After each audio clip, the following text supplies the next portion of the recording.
Yeah, this is fine. Okay. Hello and welcome to our, well, it was weekly and now it's become monthly Kipaipai Happy Hour. And tonight we have a special presentation by one of our faculty members, Dr. Betty Ann Brown, who is a PhD in art history and also in all things wonderful that has to do with art. I don't even know how to give her like a proper introduction because she's so fucking awesome. And can you tell I'm a massively huge fan? So yes. So I'm going to let Betty just go ahead and you can share your screen, and I'll just ask everyone to please mute themselves and we'll let Betty get started. And if you have questions, just drop them in the chat and we'll get to them. And I think that's kind of it. And go, Betty, go. You rock it. Thank you. I just want to say to you guys, if you have a question, I can't do the talk and read the chat at the same time. So if you have a question that you want to ask in the moment, if you look down at the bottom of your screen, on the far right, there's a little smiley face that says reactions. And you can click on that and there's an option to raise your hand. And if you raise your hand, your face and the raised hand will come up and I can know that you want to ask a question. I hope that made sense. But that being said, I'm going to go ahead and show you some pretty pictures. So this is, as you can all tell, a PowerPoint. And it's a long PowerPoint, so I can't mail it to you as it is. But if you want all or part of it, we can talk about ways for you to pick up on this PowerPoint. I can convert it and reduce the file size, blah, blah, blah. Anyway, I have titled this conversation, Creating Meaning in Abstract Art. And I introduce the topic with hesitation because I know that there are a lot of people out there with deep history in art history and theory and philosophy. And I'm sure many people know a lot of what I'm going to talk about. But I am also confident that at least some people don't. And so I hope those of you who know it all already will be a little patient and understand that not everybody does. And this might be actually new stuff for some people. So speaking of new, that is, believe it or not, a Frank Stella, but I made it translucent gray instead of black on raw canvas as it was originally done. I think it's cool. It looks like a tapestry design, doesn't it? So the premise of this conversation is that we human beings are meaning-making animals. We see a chaotic, out of control, often virtually incomprehensible world outside, and we feel a chaotic, often incomprehensible realm of emotions inside ourselves. And we have to figure out what it all means to be able to get through the day. We have to make meaning out of the randomness of life. And as one of my heroes, Sharon Nishat, says, it is every artist's responsibility to make art that is meaningful. If we as humans are on a constant quest to create meaning, then artists are the ones who can lead in finding and establishing that meaning. So I'm starting with one quote that I admire and agree with, and another that I don't. This is, yes, a real tweet from our former president. Abstract painting is not good painting. It has a lot of problems, ugly, and usually looks like it was made by babies. Sad. Yes, it's ridiculous for me to start a presentation with a quotation from somebody as ignorant as Donald Trump, but unfortunately, there actually are a lot of people out there who feel the same way. They don't understand abstraction. They think at least some of it is in fact ugly and could have been made by babies, and they think it's a sad waste of time. So my goal here is to explain how really wrong that sentiment is. So there are a lot of people who feel this way. And this statement is shared across race, class, and gender lines. So I seek to deconstruct it and expose the assumptions behind this statement. In order to do that, we first have to understand what abstract means. So that'll be the first thing we do today. Then we have to look at various definitions of art over time to understand where abstraction fits in that. And finally, I want to talk about this process of creating meaning in art. So that's a lot to do today, and I hope we have time to do it all. I said the first thing we're going to talk about is this term abstract, and it is a fluid and often poorly understood term. All art is abstract. All art is to one degree or another abstract, because the moving, changing, three-dimensional world is abstracted through art into a fixed permanent image in painting, or a fixed solid shape in sculpture. That process of translating the moving, dynamic world into a fixed form, an image or a shape, that is abstracting it. Artists translate the chaotic and often mystifying inner and outer worlds into concrete and comprehensible, that is, meaningful forms. We often use the term abstract to mean non-objective, that is, no object is depicted, or non-representational, no thing is represented or represented in the artwork. It's this last meaning of the word that I choose to focus on today. I want to end up talking about art that is non-objective and non-representational. But in order to do that, we got to go through some other steps. The first, as I said, was the definition of abstract, and the second is to look at how art has been conceived over time.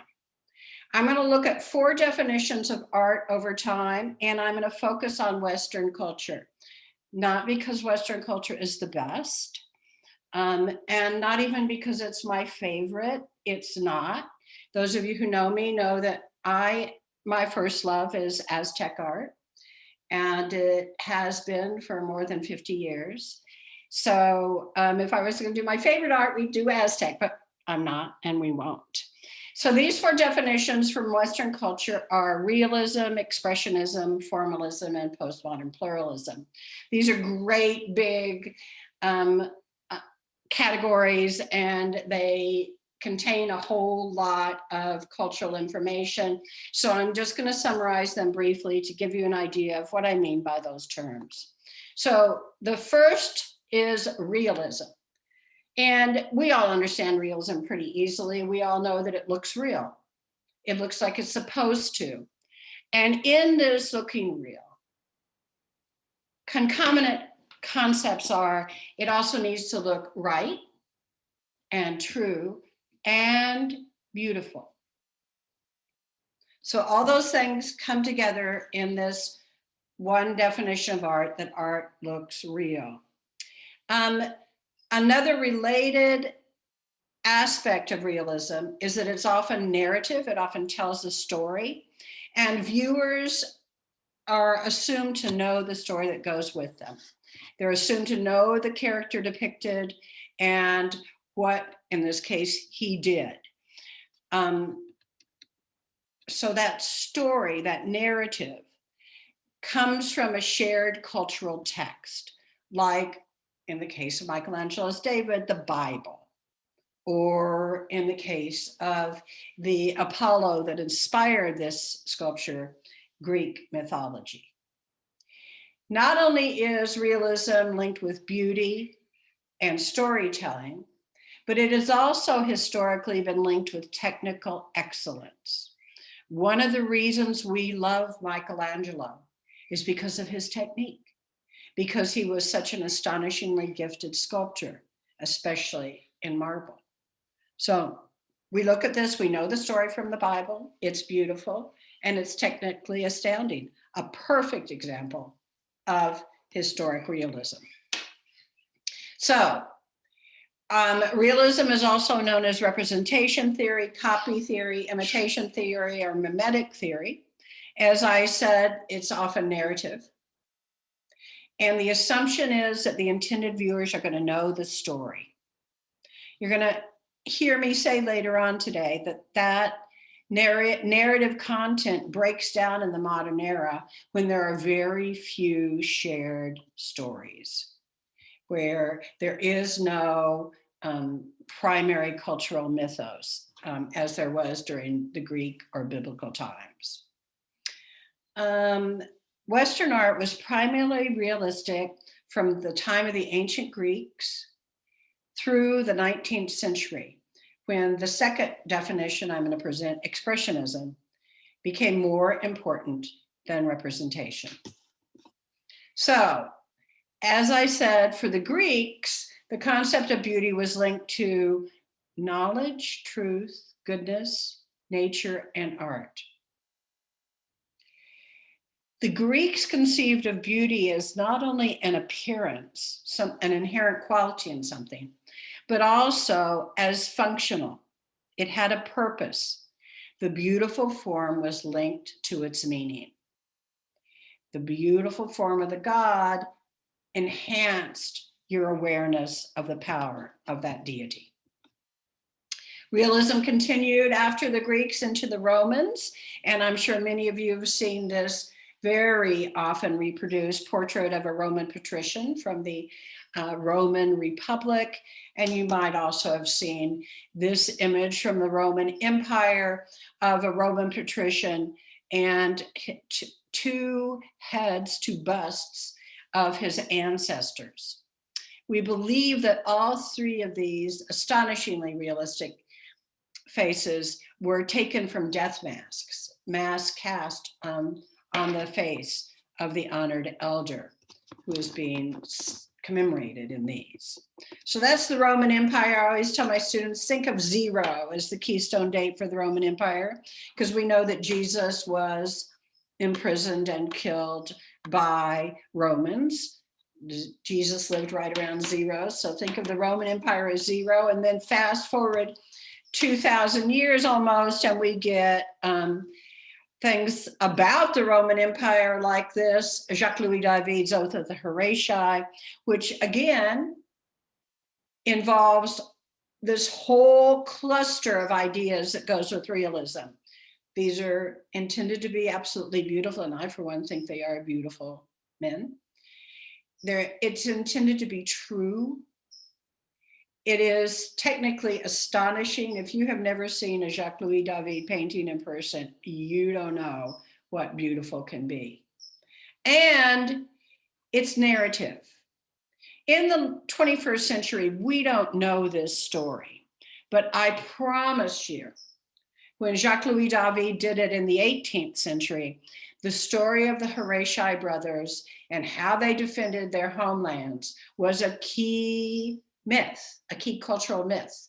And this painting is telling that story to a group of people who know the story already. It's reinforcing their narrative content. A few years after Jacques-Louis David painted the Oath of the Horatii for the French Royal Academy of Fine Arts, another French man named Gustave Courbet painted in what he called realism, but he twisted it. He separated the idea of the beautiful and the ideal and the shared narrative, and instead gives us, yes, truthful images of poor people who are actually anonymous poor people. We don't even see the boy's face. This is not a story that was celebrated by the 19th century Europeans, because this is a depiction of abject poverty and suffering. So although it is a story they all recognized, everybody in Europe knew immediately that these workers, the young boy and the old man, in their ragged clothes, were breaking up rocks to create gravel so the rich people's carriages would have a less bumpy ride. They were the lowest of the low. So Courbet gives us what we would today call a realistic image, and indeed he called it realism. But he cut out those other ideas that since the ancient Greeks have been part of the concept of realism. He cut out the beautiful. He cut out the ideal. And he cut out a noble story, instead showing us, again, the most abject of the culture. So Courbet does this, and he really initiates the avant-garde when he severs those concepts from realism. But almost 200 years after Courbet, people are still painting beautiful, true, ideal, realist images. This is a contemporary Chinese artist who does photo-based portraits that are, in my opinion, absolutely breathtaking. There's a close-up. And what blows me away is the way he painted that sweater. Is that breathtaking? So I'm responding to the technique, aren't I? I remind you that photography itself was developed by a painter who patented the process in 1839, the French academic artist Louis Daguire. And he developed photography in his quest for, you got it, increased realism. So I think you guys all understand realism pretty well. You might not have actually thought about the Greeks and the Romans and all the way through Jacques-Louis David, connecting beautiful technical skills and truth with realism, but now you do. And with that said, let's go to the second function of art, which was really initiated a few decades after that Gustave Courbet, and it is called Expressionism. I'm starting this with a quote as well by, of course, the Russian novelist Leo Tolstoy. Art is not a handicraft. It is the transmission of feeling an artist has had. I just want to go back real quick and point out that we have no idea what this artist felt about this. We have no idea what the Greek artist felt when he did this Apollo. No idea. This sculpture is not about the artist's feeling. This sculpture is about an ideally beautiful image of a god, not about how the artist was feeling. So for Tolstoy to say this is a revolutionary assertion. It is urging a shift of recognition from a focus on realism to a focus on expressionism. So expressionists believe that artists are inspired by emotional experiences and then use their skills to embody their emotions in works of art. And they do this with the intention of stimulating the same emotions in the viewer. An artist has a feeling, the artist translates that feeling into an image and hopes to communicate that feeling to the viewer to the point where the viewer literally has the same emotion. The general public today has embraced this idea of art. If you ask a Cal State Northridge student who is not an art major what art is, they will say the artist is expressing his feelings, or the artist is expressing himself. That is their rote response. And they don't understand that expressionism is less than, it's just barely 100 years old. for millennia before that, artists were not expressing their feelings. That was not the way art functioned. Okay. Skipping down to the fourth point there, viewers are active participants in the creation. What I set up here with the intention of stimulating the same emotions in the viewer, in Expressionism, the point is to get the viewer to feel that way. It grew out of Romanticism, and I know you guys know all these people, Goya, Turner, Beethoven, and Byron, were romantics who began this idea of art as personal expression. My favorite early expressionist is, of course, Vincent van Gogh. And I'd like to ask you to focus on this painting by Van Gogh. It's called The Night Cafe. And I'm sure many of you have seen it, but perhaps you have not read what he wrote about this. I'm using a lot of quotes in this presentation because I want the artists to speak for themselves. But as you can see here, it says, and Vincent said in a letter to Theo, his brother, I have tried to express the terrible passions of humanity by means of red and green. And I just want to stop right there and tell you that expressionists are aware that color is emotional. And they use color to express the emotion. In addition to using color, Van Gogh distorted that color, and he also distorted forms.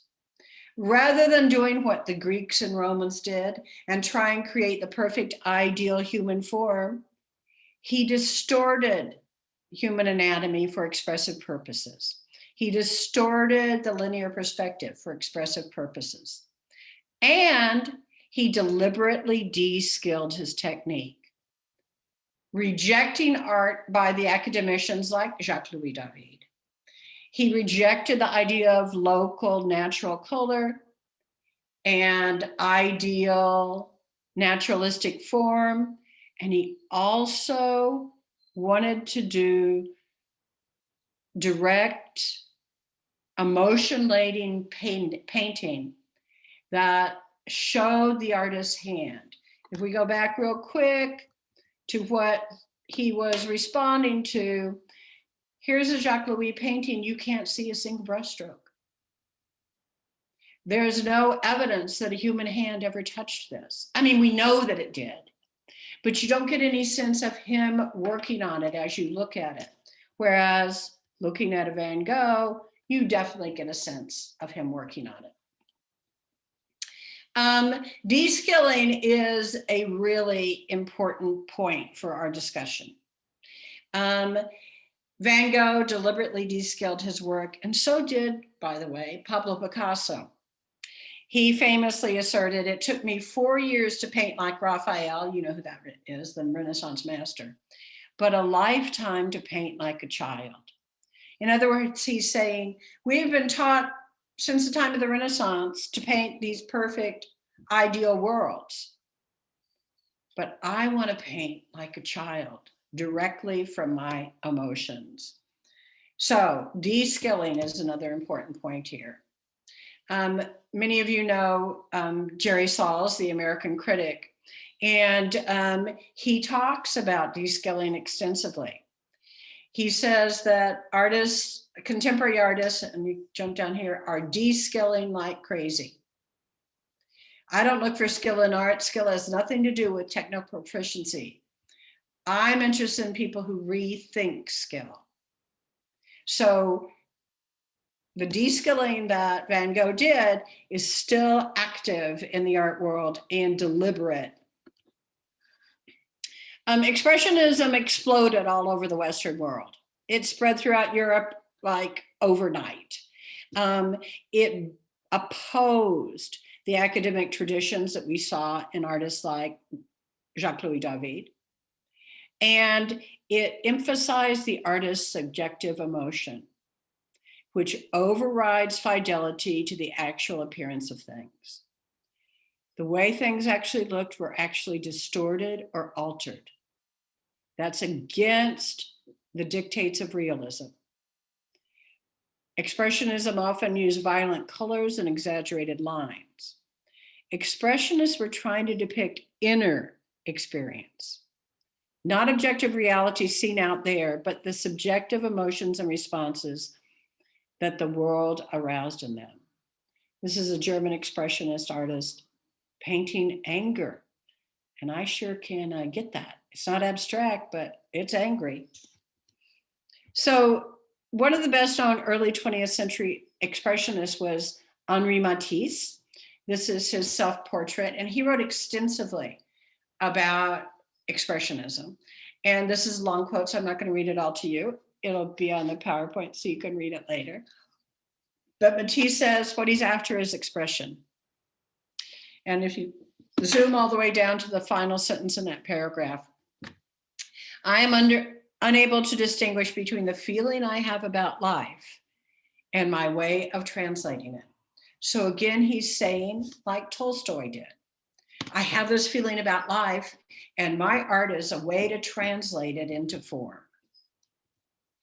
Of course, Wassily Kandinsky also took on expressionism, and he took it to a total abstraction, non-objective, non-representational art that he thought of as parallel to music, which is why he called paintings like this improvisation, thinking of them as composed like jazz, which is improvisational. And I know you're all aware that Kandinsky wrote a book about his abstract art practice called Concerning the Spiritual in Art. This book is a tiny little book. I think I swear you can get it online for like $2.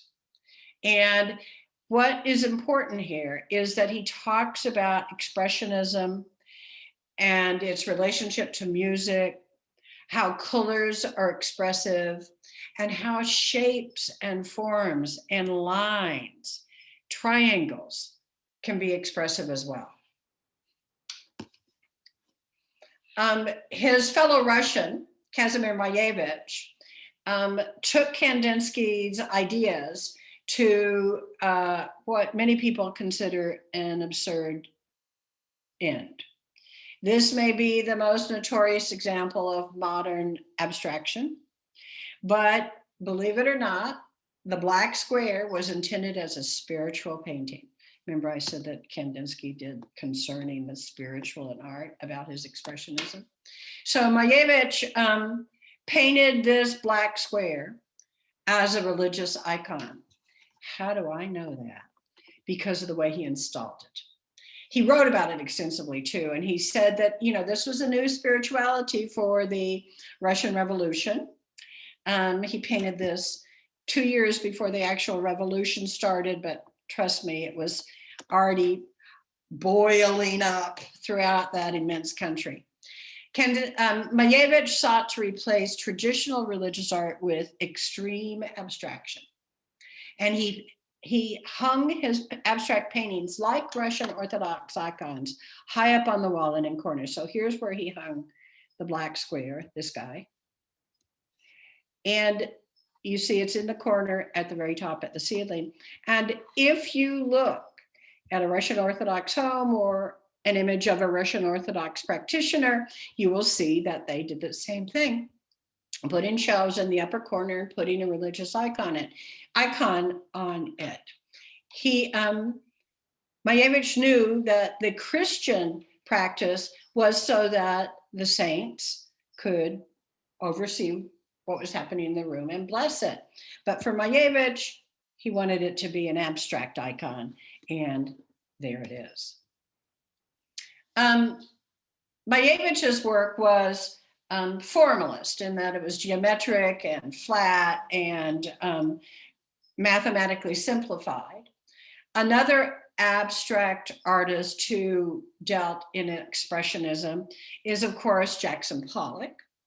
And, you know, I've given whole classes on Jacques and Pollock, so I don't need to go into all that now, but I just wanted to say, here, to give you an idea of all the influences that came together in Jacques and Pollock's oeuvre, I just am listing here a few of them. And I want to take you just to one of them, Surrealist automatism. Jacques and Pollock started painting like this after all the Surrealists had fled Europe during World War II to get away from Hitler. And Pollock hung out with Peggy Guggenheim, more on her in a minute, who was married, as you all know, to Max Ernst.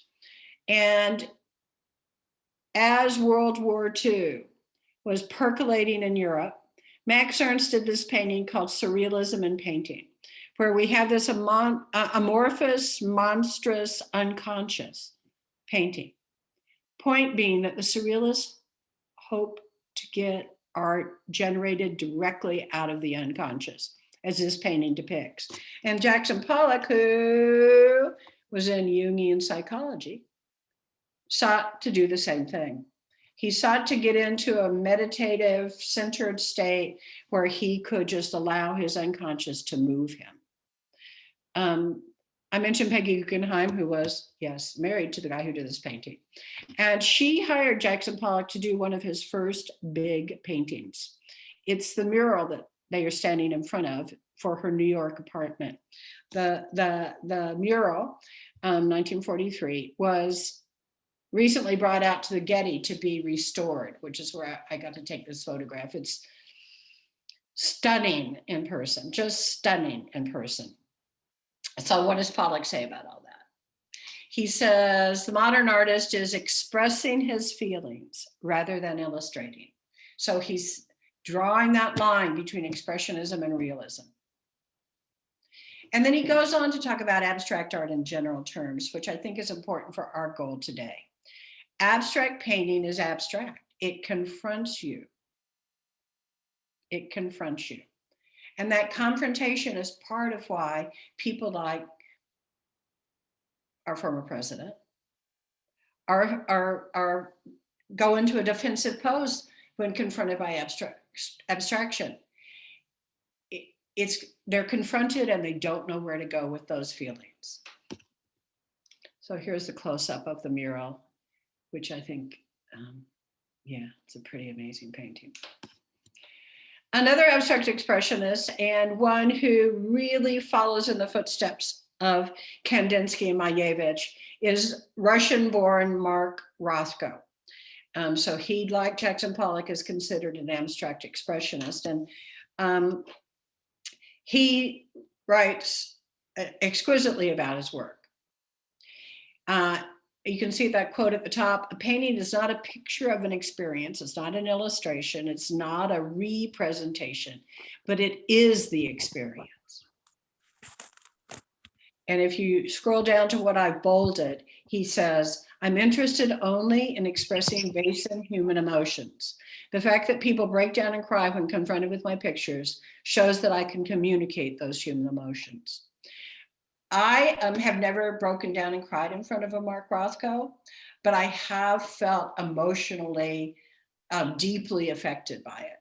And by the way, I have broken down and cried in front of in front of Vincent van Gogh. So yeah. Anyway, you all know Mark Rothko's work, and I just, since I'm talking about him, thought I would just show you a couple so that you would have these glorious images in your mind as we continue to talk. This is the one of the ones that's owned by the Los Angeles County Museum of Art, which is why I got that detail. A lot of people think that Rothko's work is thick impasto. No, it's scrubbed onto the canvas, as you can see here. Rothko's goal of moving people so much that they have the emotions he has as he does them is a spiritual goal. It's a goal of oneness and union. And that's why it makes sense that I'm not making this up, the Hogg sisters, I'm a hog and you're a hog, I'm not making any of that up, determined to make a chapel of Rothko's paintings in Houston. And this is the Rothko Chapel, and it is amazing. The last time I was at the Rothko Chapel, you see those benches? There was a man sitting on a meditation pillow in front of one of the paintings. And on the bench, sharing the bench, were 8 people doing a Bible study. I mean, you have a Buddhist and a Christian in this chapel worshiping with art. It is a pretty remarkable place. I hope you all can go there. We should take a trip. Rothko Chapel is not the only place where contemporary art is posed as religious icons. There is an 8-sided room in the Harwood in Taos, New Mexico, that is dedicated to the work of Agnes Martin. And here it is. It feels like a chapel. Agnes Martin is another important artist who does abstraction that is expressive. As you might guess from looking at this photograph on the right, her work is incomprehensible to many viewers. I'm sure that the person with whose quote I began this talk would think that that wasn't art. That's not painting, that's not art, but it's glorious in person. And as she says, my paintings are about quiet happiness and the light of the morning. My paintings are about quiet happiness and the light of the morning. You can't, that is a feeling we've all had. Quiet happiness, the light of the glory of the light of the morning. And it's something that alludes, how can you photograph quiet happiness? How can you describe it with words? But somehow Agnes Martin gives us this peaceful, quiet experience through her art. All right, so we talked about realism and expressionism, and now the third approach to art that really developed in the early 20th century, so it's only been around for around 100 years, is formalism.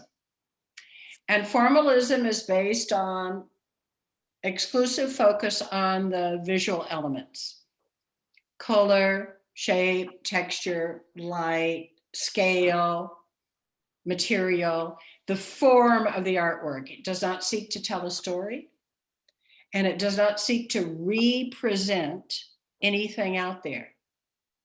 The goal of a formalist is to affect you bodily without an intellectual filter. So formalism is based on the belief that aesthetic values can stand on their own, that judgments of art should be detached from other considerations. The composition and the abstract qualities of the work, that's what matters. Line, shape, color, that's what matters. You don't need to tell a story. You don't need to depict a beautiful girl in a green sweater. You can create visual forms that communicate on their own. And this is a painting by June Wayne. One theorist talks about art as significant form. That art, for the sake of art, is when formalist artists give the importance to the composition or abstract qualities of the work.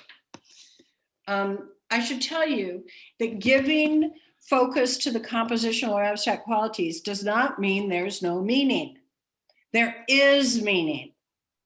And Dutch artist Piet Mondrian, for example, believed that his compositions, such as the classic one that you see here, limited to primary colors, red, yellow, blue, and rectilinear grids marked with thick black lines, would promote clarity, balance, peace, and reason.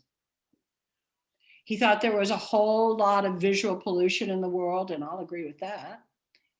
And he sought to create art that would work against that, create clarity, balance, peace, and reason. Now, if you're looking at this and listening to those words and remembering what I just said about Agnes Martin, you might think Agnes Martin is a formalist. And of course she is.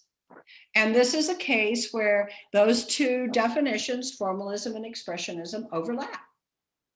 And all of these 4 categories overlap at times. This is not about me trying to say any of these has to be exclusive or unitary, but just like a path to understand. So the greatest theorist of formalism in the 20th century was Clement Greenberg, the greatest US theorist, I should say. And he talked about art that rejected subject matter completely, that rejected illusions of 3 dimensions, that was a picture of something. He wanted flat frontality, total self-reference.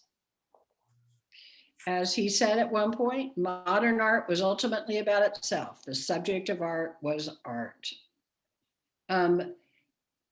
Greenberg had a longtime affair with, a relationship, I should say, with Helen Frankenthaler, whose work at the Huntington Museum here in Pasadena is on your screens now. And this painting is not representing anything. It's not about anything but color, shape.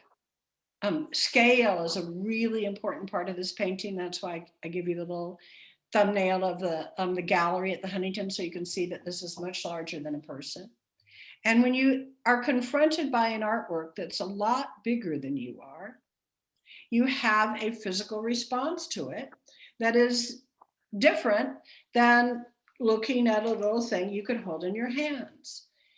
And that physical difference is an inherent part of formalism.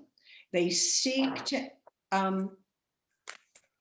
focus on how you're going to respond physically to the artwork rather than emotionally or intellectually.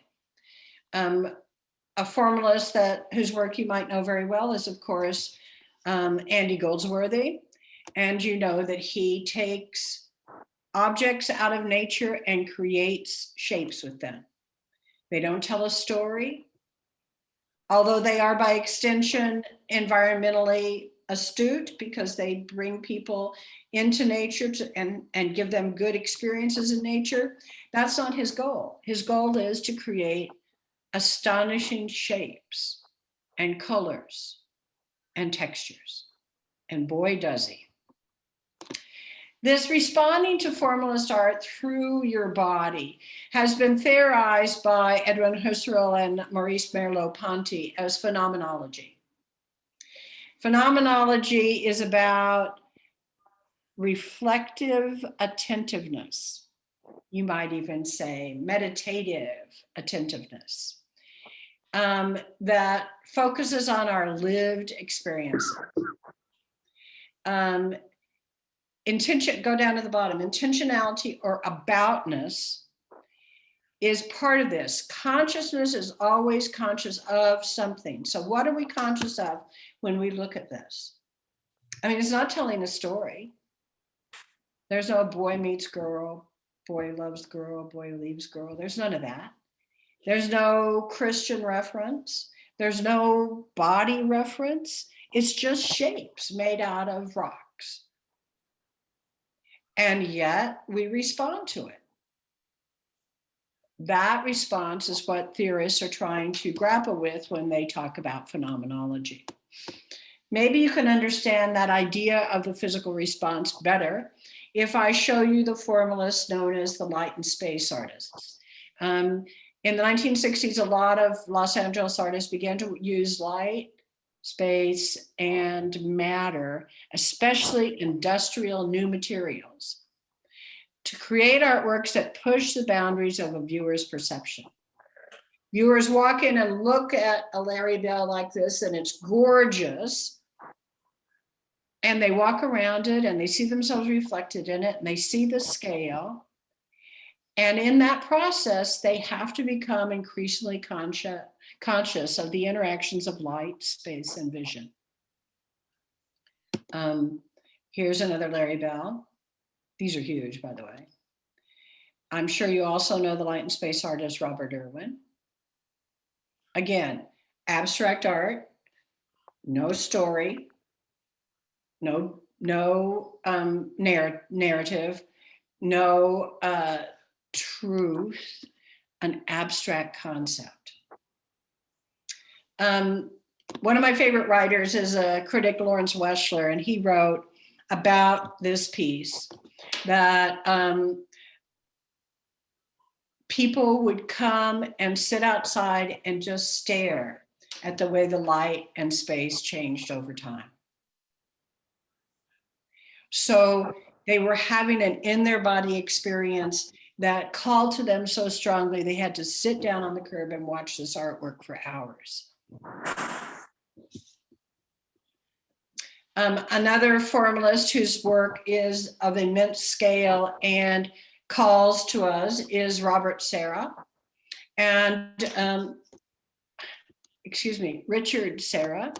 And I'm sure many of you know that there is an astonishing Serra in the Los Angeles County Museum of Art called Band. And those walls are what, 20 feet tall? And they bend and they tilt. So as you walk through this, the walls are sometimes threatening. Are they going to fall over on you? That you can get claustrophobic as you go into the constricted areas. You have a bodily experience of this work.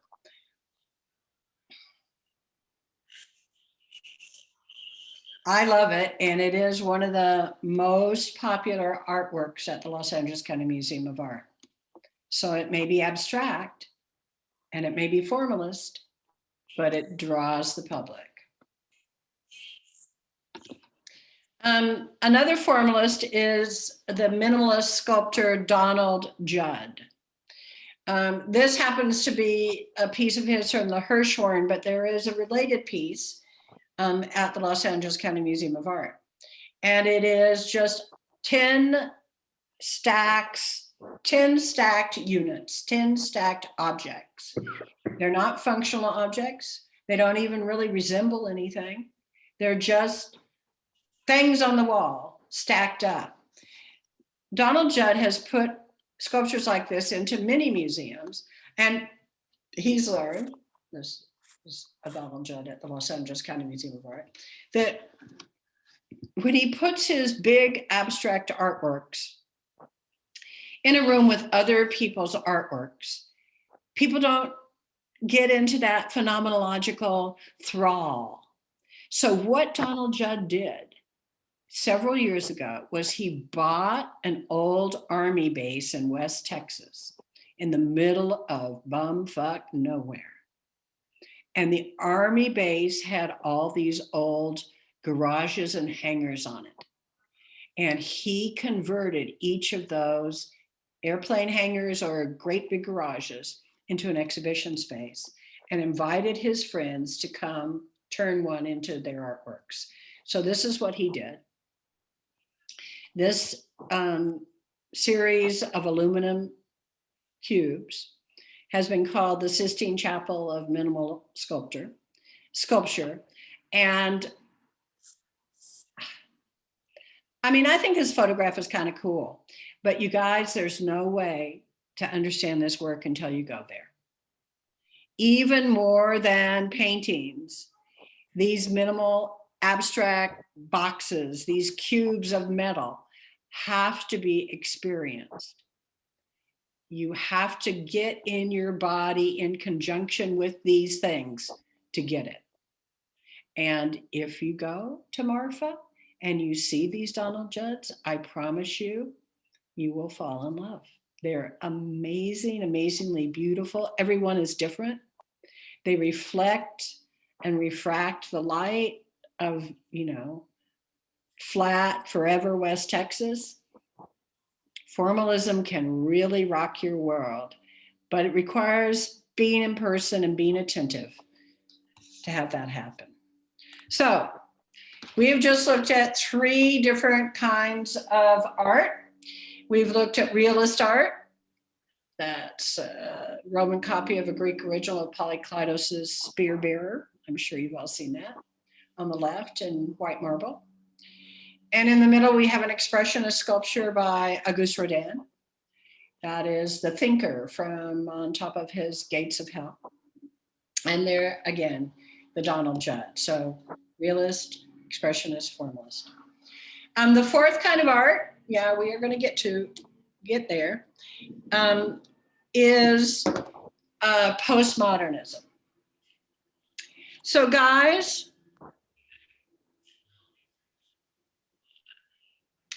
I can't believe that it's already been almost an hour.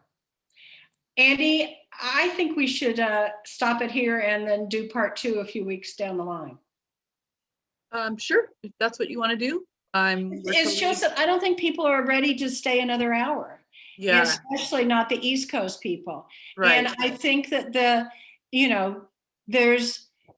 I did too much, obviously. No. This is so beautiful, and I'm sure everyone agrees with me that this has been super interesting, and I fully loved it. But I also agree that it might be too much. And So we're getting some feedback we're getting some feedback right now in the chat, and everyone's saying yes, it's great, and a part 2 would be great.